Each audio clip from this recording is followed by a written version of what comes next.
करते हैं अपनी क्लास स्टार्ट। कल हमने सीमेंट के टेस्ट कराए थे, तो आज हम और इम्पोर्टेंट टॉपिक पे बात करेंगे जो एग्ज़ाम में आता है। और काफ़ी स्टूडेंट इसको छोड़ जाते हैं और या काफ़ी का डाटा अपने उनके नोट्सों में लिखा नहीं होता है। तो ये मैं डाटा कोड से उठा के लेके आया हूँ जो रिसेंटली एग्ज़ाम में पूछे ही जा रहे हैं इससे क्वेश्चन।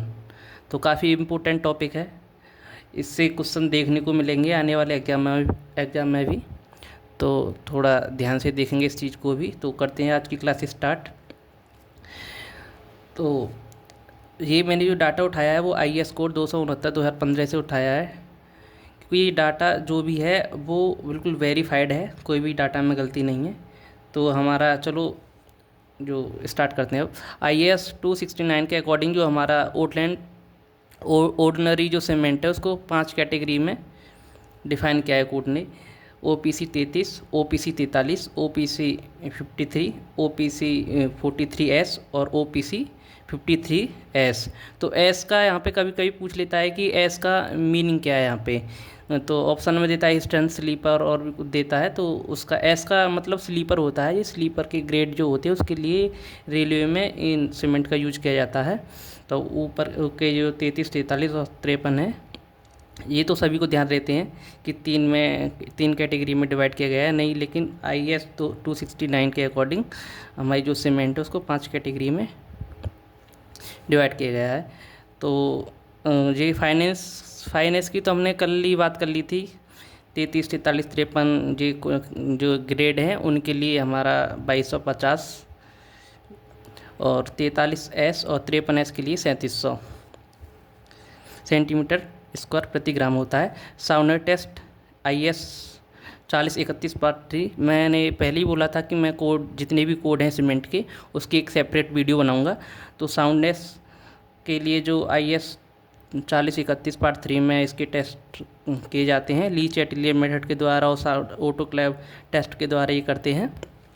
तो लीच एटिलियर टेस्ट जो मेथड होता है उसमें 33, 43 और 53 ग्रेड की जो सीमेंट होती है उसके लिए एक्सपेंसन जो होता है 10 mm से ज़्यादा नहीं होना चाहिए। और 43S और 53S इसके लिए 5 mm। 43S 53S अब पूछे जाने लगे हैं, लेकिन ये 10 mm थोड़ा ध्यान से याद रखना है और 5 mm भी ध्यान से याद रखना है। ऑटोक्लेव के द्वारा तो हम कोई सी भी हो ग्रेड सीमेंट का उसके लिए 0.8%। और नेक्स्ट बात करते हैं सेटिंग टाइम की। तो सेटिंग टाइम जो होता है 80 IAS 4031/5 में इसकी टेस्टिंग करते हैं। और जो ग्रेड हैं 33, 43, 53 के लिए तो 30 मिनट ही होता है, लेकिन 43S और 53S के लिए 60 मिनट होता है। और फाइनल सेटिंग टाइम कोई भी ग्रेड हो उसके लिए 10 आवर यानी 600 मिनट होता है। नेक्स्ट बात करते हैं हम ratio of percentage of lime to percentage of silica, alumina and iron oxide. इसे लाइम सैचुरेशन फैक्टर भी कहते हैं। तो इसका जो फार्मूला ही आ जाता है कभी कभी एग्जाम में पूछने को। तो फार्मूला है CaO - 0.7 SO3 upon 2.8 SiO2 plus 1.2 Al2O3 plus 0.65 Fe2O3। ये जो फार्मूला मैंने यहाँ लिखा है वो कोड से लिखा है, तो इसमें कन्फ्यूजन नहीं होना। कभी कभी काफ़ी कन्फ्यूजन कर देता है जो ऑप्शन आते हैं हमारे, तो ध्यान से देखने की चीज़ है। और सबसे इम्पोर्टेंट चीज़ तो ये है, ये पूछी जाती है कि किसमें कौन से ग्रेड में कितना लिया जाता है। तो अगर हमारा ग्रेड 33 का है तो उसमें लाइम सैचुरेशन फैक्टर की जो वैल्यू होती है वो 0.66 से 1.02। 43 के लिए भी सेम टू सेम होती है 0.66 से मतलब 1.02। और ये माइनस नहीं है, मतलब रेंज है ये। और 53 के लिए जो होती है वो 0.80 से 1.02। तो ये ध्यान रखने वाली चीज़ है कि 33 और 43 के लिए तो सेम होती है, लेकिन 53 के लिए चेंज हो जाती है। वो 53 के लिए 0.80 से 1.02 होती है। और 43S और 53S के लिए और 53 इन तीनों के लिए सेम होती है ये। तो थोड़ा यहाँ पे पॉइंट करने की ज़रूरत है, क्योंकि 53 के लिए सभी भूल जाते हैं और 0.66 से 1.02 ही टिक कर देते हैं। तो हमारी यहाँ माइनर मिस्टेक होने की गलती है, तो यहाँ पे मैंने स्टार लगा दिया है ये। नेक्स्ट बात करते हैं हम एलुमिना टू आयरन ऑक्साइड। ये काफ़ी पूछा जाता है। तो मिनिमम परसेंट होता है ना कि मैक्सिमम, तो 0.66% होना चाहिए, इससे ज़्यादा नहीं। इनसॉल्युबल जो रेसिड्यू होता है बाई मास मैक्सिमम मतलब हमारी जो सोलुबल मिनरल्स हैं उसकी मात्रा कितने से अधिक नहीं होनी चाहिए। तो 33-53 के लिए 5% से ज़्यादा नहीं होनी चाहिए, और 53S के लिए 2% से ज़्यादा नहीं होनी चाहिए। तो इन तीनों में काफ़ी कन्फ्यूजन होता है सोलुबल वाले में, मैग्नीशिया और लॉस ऑफ इग्निशन, इसमें काफ़ी कन्फ्यूजन होता है। तो आज क्लियरिटी करेंगे हम इस पर। मैग्नीशिया की मात्रा जो मैक्सिमम 33-53 के लिए 6% से ज़्यादा नहीं होनी चाहिए, और 43S और 53S के लिए 5% से ज़्यादा नहीं होनी चाहिए। तो सोलुबल वाले में 5%, यानी जैसे याद रख सकते हैं कि सोलुबल एस मतलब 5 की तरह बनता है, 5 की तरह बनता है, एस मतलब 5 की तरह होता है, तो मतलब 5% से ज़्यादा नहीं होनी चाहिए। तो इस तरह से हम थोड़ा लिंक बना के याद कर सकते हैं ताकि हम भूलें ना, एग्जाम में थोड़ा ध्यान आएगा। एस ते पहचान लेना, एस सोलुबल पूछा है तो 5%, तीनों ग्रेड में 5% ही होता है। तो ये ज़्यादा इंपॉर्टेंट है, ये याद रहे या ना रहे कोई दिक्कत नहीं है। तो मैग्नीशिया की बात करते हैं। मैग्नीशिया में 6% से ज़्यादा नहीं होना चाहिए बाई मास मैक्सिमम। वो मैग्नीशिया की मात्रा लगती है, हम जो मैग्नीशिया टोटल होना चाहिए मैक्सिमम वो मास के 60% से ज़्यादा नहीं होना चाहिए। 33, 43 और 53 में। तो 43S और 53S के लिए 5% से ज़्यादा नहीं होना चाहिए। तो लॉस ऑफ इग्निशन की बात करते हैं, मतलब जलाने के बाद कितना लॉस होना चाहिए। जैसे हम टेस्टिंग करते हैं तो मतलब कितना लॉसेस होना चाहिए, अगर उससे ज़्यादा लॉस होगा तो हमारा सीमेंट जो है एक्सेप्टेबल नहीं है।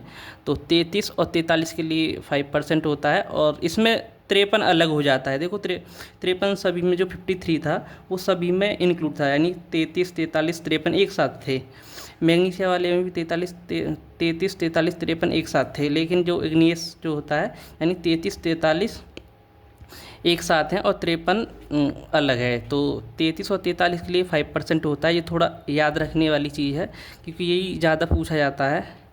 तो इसमें 5% तो ये 33 ग्रेड और 43 ग्रेड है इनके लिए, और 4% जो है वो 53, 43S और 53S इनके लिए है। तो यहाँ पे थोड़ा ध्यान देने वाली बात है। आगे बात करते हैं हम टोटल सल्फ़र कंटेंट की। तो इसमें जो SO3 है वो 3.5% से ज़्यादा नहीं होना चाहिए, और क्लोराइड कंटेंट जो मैक्सिमम 0.1% से ज़्यादा नहीं होना चाहिए। तो ये भी काफ़ी पूछा जाता है कि टोटल सल्फेट कंटेंट कितना होना चाहिए, क्लोराइड कंटेंट, तो ये भी याद रखना है, 3.5% और 0.1%। और एल्कलाइज सीमेंट जो होना चाहिए वो 0.6 से कम ही होना चाहिए, ज़्यादा नहीं होना चाहिए। तो ये हमारा इम्पोर्टेंट काफ़ी चीज़ें थी जो हमने कवर की थी, और इनको याद ही रखना है। यहाँ से क्वेश्चन अब आने लगे हैं एग्जाम में, तो ये अपने नोट्स में, अगर आपके नोट्स में नहीं है तो अपने नोट्स में इन चीज़ों को लिखें और पढ़ें। और नेक्स्ट बात करते हैं हम टाइप ऑफ सीमेंट, जितने भी सीमेंट के प्रकार हैं उनकी कौन कौन से टाइप होते हैं। तो जितना आज कवर होगा हम करेंगे, और बचे हुए टेस्ट नेक्स्ट क्लास में। तो पहला जो टेस्ट नहीं, टाइप जो सीमेंट की, तो पहला टाइप है रैपिड हार्डनिंग सीमेंट। इसका जो कोड है वो 8041 IS 8041 है। ये ईयरली स्ट्रेंथ देता है। C3S की मात्रा इसमें ज़्यादा करते हैं अप टू 50% तक, और C2S की मात्रा कम, क्योंकि C2S हमारा अल्टीमेट स्ट्रेंथ देता है और लेट स्ट्रेंथ देता है। अगर हम C2S की मात्रा इसमें बढ़ा देंगे तो फिर रैपिड हार्डनिंग सीमेंट ही किस बात का। तो C3S क्या है कि हमारा ईयरली स्ट्रेंथ दे देता है, और रैपिड हार्डनिंग सीमेंट के लिए इसकी मात्रा इसलिए बढ़ा देते हैं। क्लिंकर फाइनर कर देते हैं, क्योंकि फाइनर ग्रेडिंग होगी तो हीट ऑफ हाइड्रेशन ज़्यादा होगा, रेट ऑफ हाइड्रेशन भी ज़्यादा होगा, और रेट ऑफ हार्डनिंग भी ज़्यादा होगी, क्योंकि और इसका initial and final setting time equal होता है। काफ़ी कन्फ्यूज करता है, स्टेटमेंट में पूछता है कि रैपिड हार्डनिंग सीमेंट का इनिशियल सेटिंग टाइम ज़्यादा होता है या कम होता है OPC के कंपेरिजन में। तो इनिशियल और फाइनल सेटिंग टाइम इक्वल होता है दोनों सीमेंट का। और इसकी लेकिन रैपिड हार्डनिंग सीमेंट की जो स्ट्रेंथ है 1 डे की, वो OPC के 3 दिन के बराबर होती है। जैसे कि OPC की 3 दिन की स्ट्रेंथ और रैपिड हार्डनिंग सीमेंट की 1 दिन की स्ट्रेंथ बराबर आएगी। 24 घंटे की बात करें तो OPC 3 दिन में 16 MPa स्ट्रेंथ देता है, लेकिन रैपिड हार्डनिंग सीमेंट 24 घंटे में ही उतनी दे देता है। और 72 घंटे की बात करें तो 27 MPa आ जाती है रैपिड हार्डनिंग सीमेंट की स्ट्रेंथ। इसका यूज हम जो करते हैं रिपेयर, रोड वर्क, यहाँ पे लोड यहाँ शॉर्ट टर्म के लिए अप्लाइड होता है वहाँ पर। और इसका यूज हम मास कंक्रीटिंग में नहीं करेंगे, क्योंकि वहाँ पर हीट ऑफ हाइड्रेशन बहुत स्लो होता है, तो इसका यूज नहीं करते। तो सेकंड टाइप का सीमेंट है हमारा extra rapid hardening cement. Extra rapid hardening cement में क्या है कि रैपिड हार्डनिंग सीमेंट में 2% कैल्शियम क्लोराइड मिला देते हैं, यानी जल्दी वो एक्सेलरेट करे। तो इसका यूज हम कोल्ड वेदर में करते हैं, क्योंकि वहाँ पे टेम्परेचर स्लो होता है, और टेम्परेचर स्लो होने की वजह से रेट ऑफ हाइड्रेशन ये काफ़ी कम होता है, और हमारी स्ट्रेंथ जल्दी नहीं आ पाती है और हार्ड नहीं हो पाती है हमारी सीमेंट। इस वजह से हम कैल्शियम क्लोराइड का एक्सेलरेटर का यूज करते हैं, ताकि हम कोल्ड वेदर में यूज कर सकें। इसका यूज हम प्री स्ट्रेस कंक्रीट में नहीं करते। नेक्स्ट है हमारा सल्फेट रेसिस्टेंट सीमेंट। इसका IS कोड होता है 12330। इसमें C3A की मात्रा कम कर देते हैं, 5% से भी कम कर देते हैं, और C3S या C2S 40% अप्रॉक्सीमेट रखते हैं।